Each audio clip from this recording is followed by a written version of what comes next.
مسائل کی مجلس میں قربانی معذرین سے متعلق مسائل کا بیان کیا ہے، کیونکہ ہر مسلمان قربانی کے عمل کی تیاری کر رہا ہے اور انشاءاللہ جس سے ہمارے ملک میں 10 جون کے دن سے ایام النحر کا آغاز ہو رہا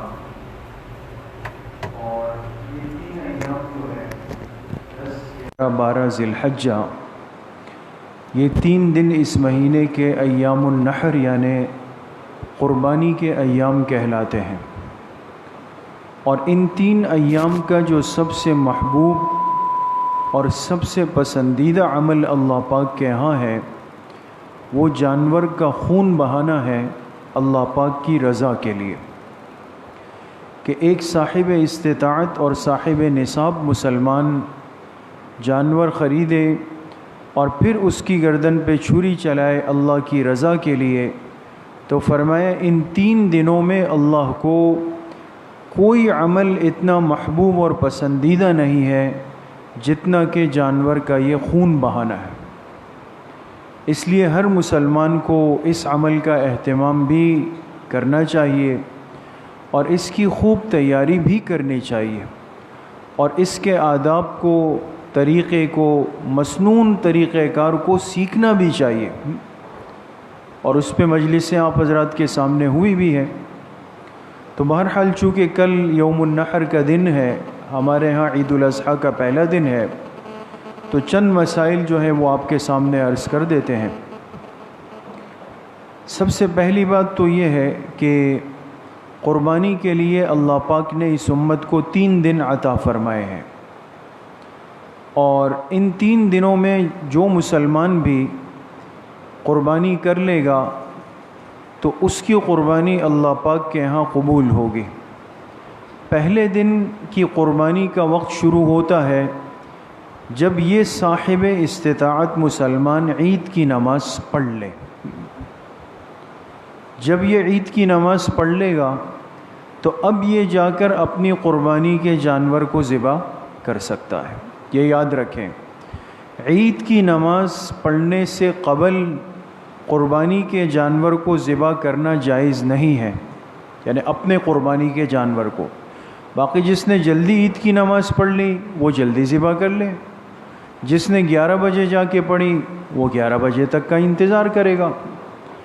عید کی نماز بنیاد ہے پہلے دن قربانی کے عمل کے جواز کے لیے، یہ بات اچھی طرح یاد رکھیں۔ ایک بات۔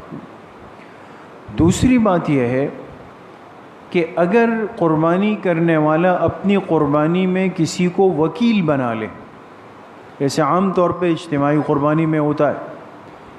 اب دیکھیں، آپ نے جہاں اجتماعی قربانی کی رقم دی ہے، کوئی بھی مدرسہ ہے، ادارہ ہے، افراد ہیں، آپ نے کہا جی میرے 4 حصے، 2 حصے، پورا جانور جو بھی ہے، تو اس کا مطلب یہ ہے کہ آپ اس فرد کو، اس مدرسے کو، اس ادارے کو اپنی طرف سے اپنی قربانی کا وکیل بنا رہے ہیں۔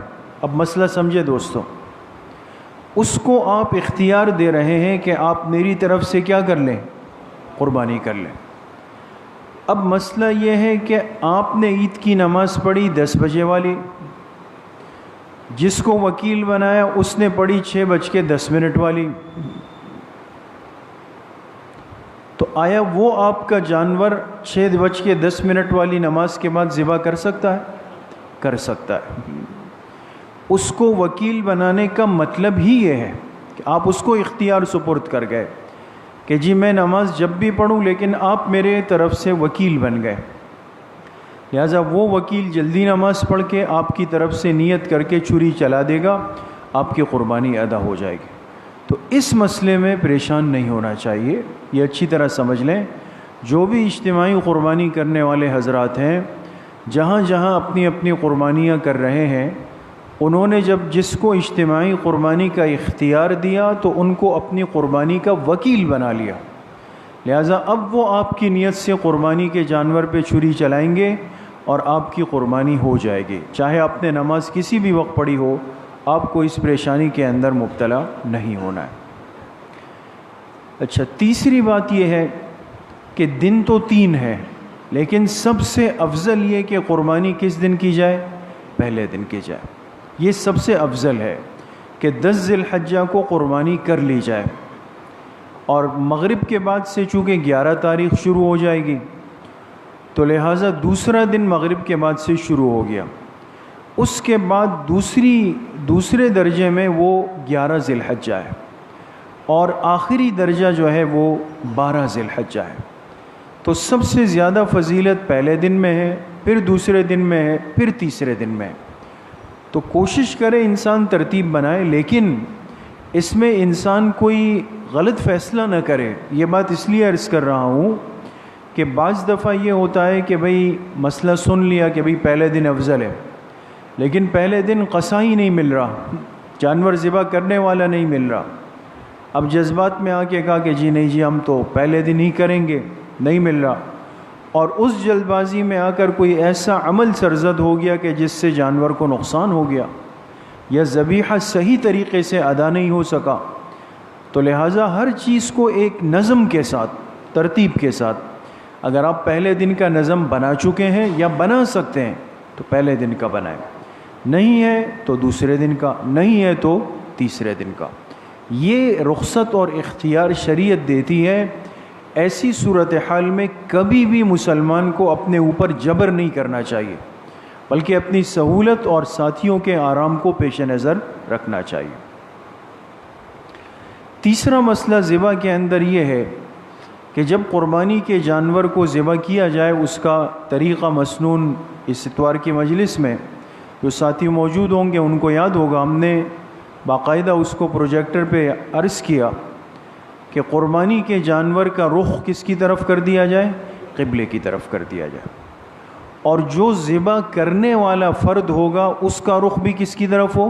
قبلے کی طرف ہو، اور اس کے ہاتھ میں جو چھری ہو اس چھری کی دھار کا رخ بھی کس کی طرف ہو؟ قبلے کی طرف۔ یہ 3 باتیں یاد رکھیں، جانور کا گلا قبلے کی طرف ہو، آپ کا رخ قبلے کی طرف ہو، چھری کے جو نوک ہے نا آگے کی یہ قبلے کی طرف ہو۔ لہٰذا یہ سنت طریقہ ہے جانور کو ذبح کرتے ہوئے۔ لیکن فقہا نے لکھا ہے کہ اگر جانور بدک جائے یا اتنا وحشی ہو جائے یا اتنا قابو سے باہر ہو جائے کہ بجائے اس کے کہ آپ اس کو آپ قبلہ رخ بنانے میں لگے ہوئے ہیں اور اس کوشش میں اس نے 2-4 کو اڑا دیا، آپ اس فکر میں، تو ایسی صورت میں انسان ذبح کو مقدم کرے، چاہے اس کا پیر دائیں بائیں ہو جائے، گردن آگے پیچھے ہو جائے، یا آپ کو دوسری سائڈ کھڑا ہونا پڑے، لیکن یہ ہے کہ کسی کو نقصان نہ پہنچ جائے، تو پھر تو گنجائش ہے، لیکن کوشش بہرحال یہ کی جائے کہ سنت طریقے پہ اس کو ذبح کیا جائے۔ اسی طریقے سے ذبح کرنے والا مسنون دعا کا اہتمام کر لے۔ مسنون دعا جیسے اس دن بھی آپ کے سامنے آ گئی تھی، افضل تو یہ ہے کہ پوری مسنون دعا انسان کو یاد ہو۔ انی وجہت وجہی للذی فطر السماوات والارض حنیفا وما انا من المشرکین قل ان صلاتی ونسکی ومحیای ومماتی للہ رب العالمین لا شریک لہ وبذالک امرت وانا اول المسلمین اللہم منک ولک وعن محمد صلی اللہ علیہ وسلم بسم اللہ اللہ اکبر۔ اگر کسی کو یہ پوری دعا یاد نہیں ہے اور وہ کسی کاغذ پہ لکھ دے یا کسی کتاب کو پکڑ کے پہلے اس کو تسلی کے ساتھ پڑھ لے، اور اگر اس کی ترتیب بھی نہیں بن سکتی یا پڑھنے میں نہیں آ رہی تو کم از کم ادنا درجہ یہ ہے کہ ذبح کرنے والا کون سا جملہ پڑھے؟ بسم اللہ اللہ اکبر۔ یہ پڑھنا ضروری ہے دوستو، بسم اللہ اللہ اکبر کہہ کر اس کو ذبح کرنا ضروری ہے۔ اسی طریقے سے اگر کسی سے یہ جملہ بھول گیا، دیکھیں مسئلے کو سمجھیں، چھری چلا رہے ہیں اور پہلے پورا ارادہ تھا کہ جی مسنون دعا پڑھیں گے، سب کچھ کریں گے، لیکن وہ جانور نے ہاتھ پیر ایسے مارے اور وہ کیا کہ معاملہ ذہن سے بالکل محو ہو گیا۔ تو ارادہ تھا لیکن اس صورتحال نے آپ کے ذہن سے وہ بات نکال لی، ورنہ آپ چاہتے تھے کہ دعا بھی پڑھے، بسم اللہ اللہ اکبر بھی پڑھے۔ تو ایسی صورت میں اگر مسلمان چھری چلا دے گا تو قربانی ہو جائے گی، قربانی ہو جائے گی۔ اس کی وجہ فقہا نے یہ لکھی کہ ہر مسلمان کے دل دماغ میں اللہ کا نام رچا ہوا بسا ہوا ہے، لہٰذا اگر غلطی سے، بھولے سے یا اس ٹینشن کی وجہ سے اگر دماغ سے نکل گیا تو ایسی صورت میں ذبیحے پر اثر نہیں پڑے گا، قربانی ادا ہو جائے گی۔ ہاں اگر خدا نخواستہ، یہ مسئلہ یاد رکھیں، اگر کسی مسلمان نے عمدن، عمد کس کو کہتے ہیں؟ جان بوجھ کر، نعوذ باللہ، پتہ تھا کہ بسم اللہ اللہ اکبر کہنا ہے، یہ سنت ہے اور اس کے ساتھ ذبح کرنا چاہیے، یاد رکھنے کے باوجود بھی جب چھری رکھی تو جان بوجھ کر یہ جملہ چھوڑ دیا اور اللہ کا نام نہیں لیا، عمدن، بات کو سمجھیں، تمام فقہا نے لکھا جانور مردار ہو جائے گا، اس کا ذبیحہ حلال نہیں ہوگا۔ تو اس لیے ان باتوں کا خیال رکھنا ضروری ہے، اور یہ بات بار بار عرض ہوئی اور ہو رہی ہے کہ ہر مسلمان کو کوشش کرنی چاہیے کہ وہ اپنی قربانی کا جانور خود ذبح کرے، جو گھر کا بڑا ہے، ذمہ دار ہے، سرپرست ہے، یا اگر وہ اپنے بڑے بیٹے سے کہہ دے کہ جی آپ ذبح کر لیں، میں آپ کو اجازت دے رہا ہوں، گھر کا فرد ہو، یہ افضل ہے، اس لیے کہ چھری چلانا، ذبح کرنا، اس عمل کو دیکھنا، یہ مستقل عبادت ہے، یہ عبادت ہے۔ ہم تو ٹھیک ہے اس کو ایک تماشے کی حیثیت سے بنا چکے ہیں کہ بھئی جانور ذبح ہو رہا ہے، بڑا ہے، چھوٹا ہے اور خوراٹ ہے، بچوں کی طرح ہم بھی جا کے وہاں کھڑے ہو جاتے ہیں، حالانکہ یہ بات حدیث سے ثابت ہے دوستو، یہ حدیث سے ثابت ہے۔ آپ علیہ الصلاۃ والسلام جب عید الاضحیٰ کا دن آیا اور آپ کی قربانی کے لیے مینڈے لے کر صحابہ اکرام آئے اور ذبح کے لیے لٹایا تو آپ علیہ السلام نے حضرت فاطمہ رضی اللہ عنہا کو آواز دی اور ان سے فرمایا، اے فاطمہ، آ کر اپنی قربانی کے جانور کو ذبح ہوتے ہوئے دیکھ لو، اس لیے کہ اس کے گلے سے خون ابھی زمین تک نہیں پہنچا ہوگا اور اللہ پاک آپ کے تمام گناہوں کو معاف کر دے گا۔ سبحان اللہ، دیکھ کتنی بڑی فضیلت ہے۔ تو حضرت فاطمہ الزہرا سیدہ کائنات رضی اللہ عنہا جب وہ تشریف لائی پردے میں تو آپ علیہ السلام سے عرض کی کہ اللہ کے رسول صلی اللہ علیہ وسلم، علی ھذا خاصتاً، کیا یہ فضیلت صرف ہم اہل بیت کے لیے ہے کہ ہم اگر اپنی قربانی کے جانور کو ذبح ہوتے ہوئے دیکھ لیں تو اس کے خون اگر زمین پر نہیں پہنچا اور سب گناہ بخش دیے جائیں گے؟ آپ نے فرمایا نہیں، یہ میری پوری امت کے لیے، پوری امت کے لیے۔ تو اب دیکھیں یہ بھی ایک عمل ہے، ہم ان چیزوں سے آج غافل ہیں۔ عید الاضحیٰ کا موقع مختلف نیکیوں کے جمع کرنے کا ذریعہ ہے۔ اب یہاں تو موقع نہیں ملا، جو ہفتے کو مستورات کا اصلاحی بیان تھا وہ ہمارا اسی موضوع پر ہوا، اگر کسی ساتھی نے سنا ہو ہمارے پیج پر ہے کہ عید الاضحیٰ مختلف نیکیوں کو جمع کرنے کا موقع ہے۔ ہم جس عمل کو ایک سمجھ رہے ہیں، اس ایک عمل میں کتنی نیکیاں ایک مسلمان کر سکتا ہے، لیکن ہم اس سے بے خبر غافل ہیں۔ تو یہ بھی ایک پورا عمل ہے کہ انسان اس قربانی کے عمل کو خود کرے، خود موجود رہے، خود اپنی آنکھوں سے دیکھے، اس پر خوشی کا اظہار ہو، اور اگر پردے کا اہتمام ہو سکے تو گھر کی مستورات بھی دیکھ لے، مذائقہ نہیں، لیکن عام طور پہ ہمارے شہری ماحول میں پردے کا اہتمام ہو نہیں سکتا، اس لیے علماء فرماتے ہیں کہ مستورات کو دور رکھا جائے، ورنہ بجائے اس کے بے پردگی ہوگی، گناہ لازم آ جائے گا، تو بچنا ضروری ہے۔ اسی طریقے سے اس چیز کا بھی بہت زیادہ خیال رکھنا ضروری ہے کہ چونکہ یہ تو ایک موسم، ایک سیزن چل پڑتا ہے۔ اب کل آپ دیکھیں گے کہ ایسے لوگ کہ جو عام دنوں میں آپ کو کچھ اور کام کرتے ہوئے نظر آ رہے تھے، کل وہ بھی ماشاءاللہ چھری اور بغدے لے کر گھوم رہے ہوں گے، تو سیزن ہے، کر رہے ہیں سب۔ اب مسئلہ یہ کہ ایک ساتھی تو وہ جس کو آپ جانتے ہیں یا جس کا حلیہ ایسا ہے کہ آپ سمجھ گئے کہ یہ، لیکن ہوتا یہ ہے کہ یہ تو باقاعدہ ایک ٹیم بن جاتی ہے نا، ایک ٹیم بن کر چل رہی ہے، جماعت بن کر چل رہی ہوتی ہے۔ اب ایک ان کا ذمہ دار ہوتا ہے، اس کے ماتحتی میں 7-8 افراد کام کر رہے ہوتے ہیں، 12 ہوتے ہیں، جتنے بھی ہوتے ہیں۔ تو اس میں بعض دفعہ یہ ہوتا ہے کہ وہ لوگ جلدی کام کرنا چاہتے ہیں، وہ کہتے ہیں چلے بھائی چھری دینے چھری چلائیں. تو ایسی صورت میں یاد رکھیں کہ باقی جتنے کام بعد کے ہیں وہ ہوتے رہیں، کبھی ذبیحے کا عمل حتی الامکان قصائی سے مت کروائیں. اس کی وجہ یہ ہے کہ اگر وہ قصائی غیر مسلم تھا اور آپ کے علم میں نہیں تھا کہ بھئی یہ عیسائی ہے، یہ ہندو ہے، یا یہ مرزائی قادیانی ہے، یا یہ رافضی ہے، اور اس نے چلا دیا، ذبیحہ حرام ہو گیا، حرام ہو جائے گا. کافر کا ذبیحہ حرام ہے، اس لیے ان چیزوں میں احتیاط کرنی چاہیے. اتنی ہمت رکھیں، خود چھری چلائیں، خود نہیں، مسجد کے کسی دیندار صاحب علم اہل علم ان کو بلا کے بھئی آپ چھری چلا دیں، تاکہ یہ اطمینان ہو جائے. اس کے بعد پھر جو کرے وہ مسئلہ نہیں ہے، وہ ٹینشن کی بات نہیں ہوتی.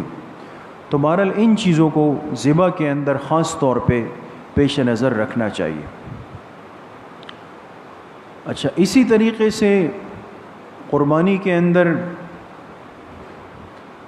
ایک مسئلہ یہ بھی سمجھ لیں کہ اگر کسی مسلمان پر قربانی واجب نہیں تھی، ایسے ہوتا ہے، نصاب نہیں تھا اس کے پاس، 52.5 تولے چاندی کی مالیت کے برابر پیسے نہیں ہیں، مقروض ہے، لیکن اس نے جوش جذبے میں آ کے ماحول کو دیکھ کر جا کے قربانی کا جانور خرید لیا.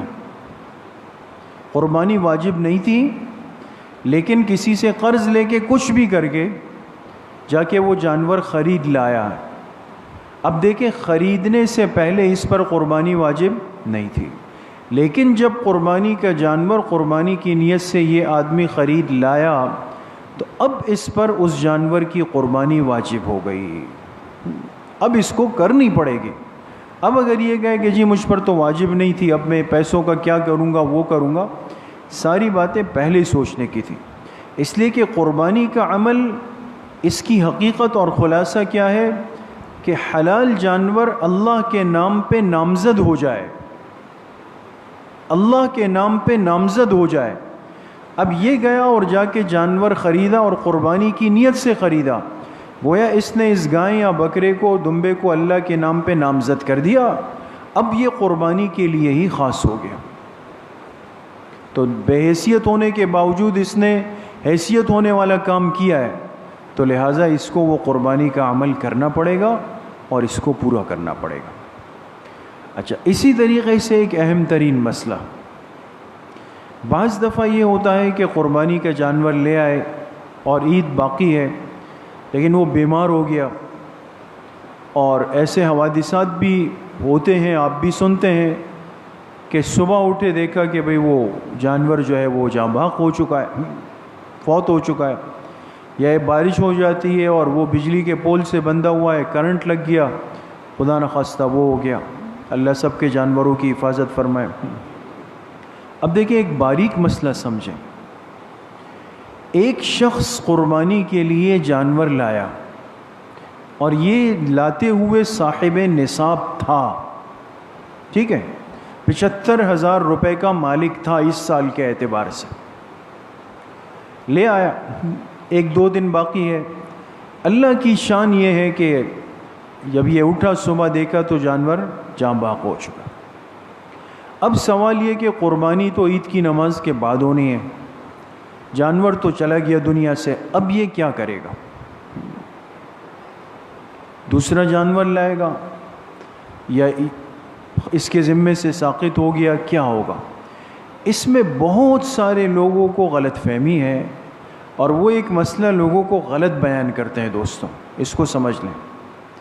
اس میں بہت سارے لوگ کیا کہتے ہیں دوسروں سے کہ اگر یہ کام کسی امیر کے ساتھ ہوا ہے تو اس کے ذمے دوسرا واجب نہیں، اور اگر غریب کے ساتھ ہوا ہے تو اس کو دوسرا لانا پڑے گا. آپ میں سے کسی نے مسئلہ سنا ہے کبھی؟ یہ ہے دوستو. بعض ایسے بھی ہیں وہ یہ بیان کرتے ہیں، اور یہ غلط فہمی جو لگی ہے یہ ایک اور مسئلے سے مکسچر بننے کی وجہ سے ہوا ہے، لیکن میں اس مسئلے میں ابھی نہیں جاتے، ورنہ پھر بالکل آپ حضرات کا ذہن اس طرف چلا جائے گا اور نہیں سمجھ سکیں گے بات کو. اصل بات سمجھ لیں.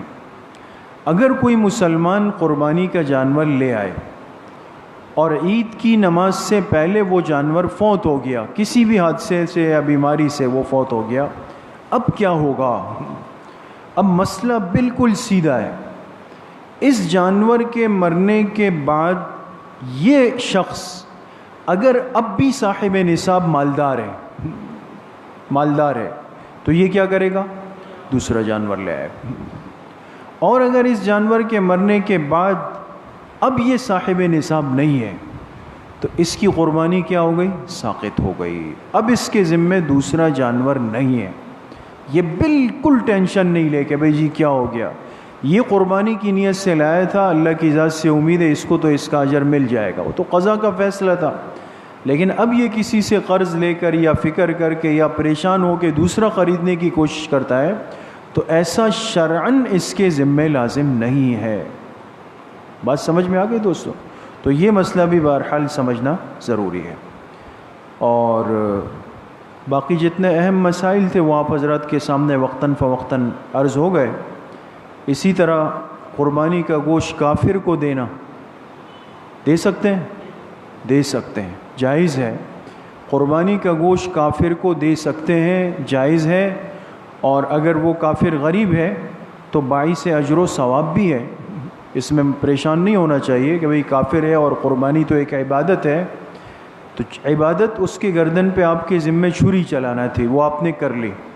اب جو گوشت ہے یہ اللہ پاک نے اجازت دی ہے کہ ضرورت مندوں میں اس کو تقسیم کر دیا جائے۔ ترجیح اپنے مسلمان غریب بھائی کو دے، لیکن اگر کوئی کافر آ جائے، جیسے عام طور پہ صفائی ستھرائی والے جو ہوتے ہیں بیچارے، یہ بھی آ کے طلبگار ہوتے ہیں، یہ بھی کھڑے ہو جائیں گے آپ کے پاس، تو ان کو خالی ہاتھ نہیں لوٹانا چاہیے، ان کو بھی دے دینا چاہیے۔ اللہ پاک مجھے بھی آپ سب کو صحیح عمل کی توفیق نصیب فرمائے۔ جی جی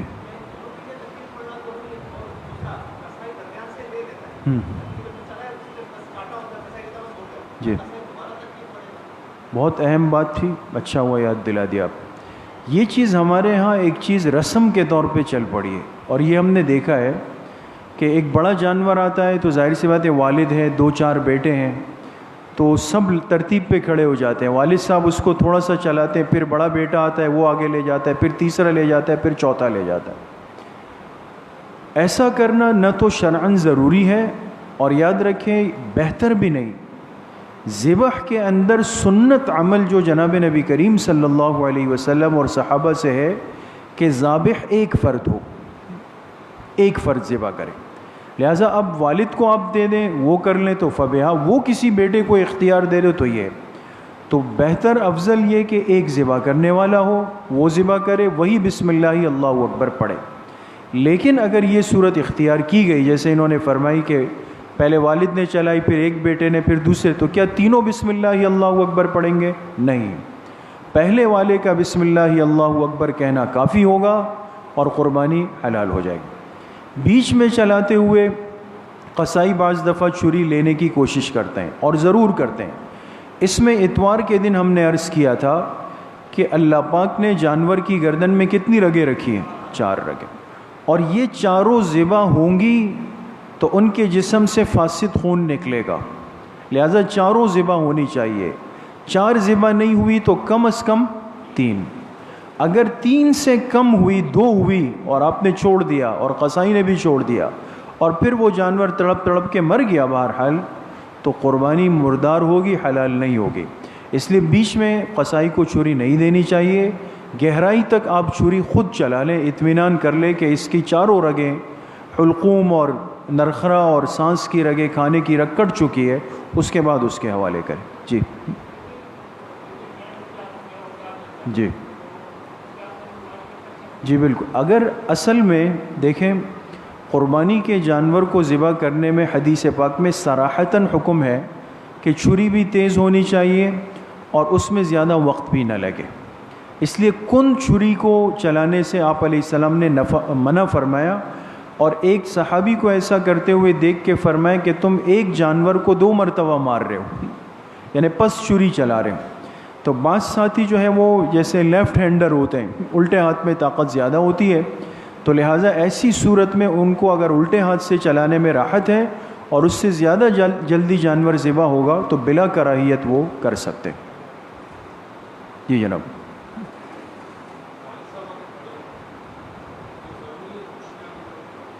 ضروری بالکل نہیں ہے، لیکن اخلاقی طور پہ اخلاقیات ہوتی ہے. تو اگر ہمیشہ سے والد صاحب ہی ذبح کرتے ہوئے آئے ہیں نہیں تو پھر تو بالکل کوئی مسئلہ بھی نہیں ہے. پھر تو جو بھی ضروری نہیں ہے، نہیں بالکل بھی ضروری نہیں ہے. گھر کا جو بڑا جانور ہوتا ہے اس میں کوئی ایک فرد بھی آ گیا، والد نہیں ہے، باقی بھائی بھی نہیں ہے، صرف آپ اکیلے آ گئے تو کافی ہو جائے گا، مسئلہ حل ہو جائے. جی کوئی مسئلہ نہیں. الحمدللہ رب العالمین.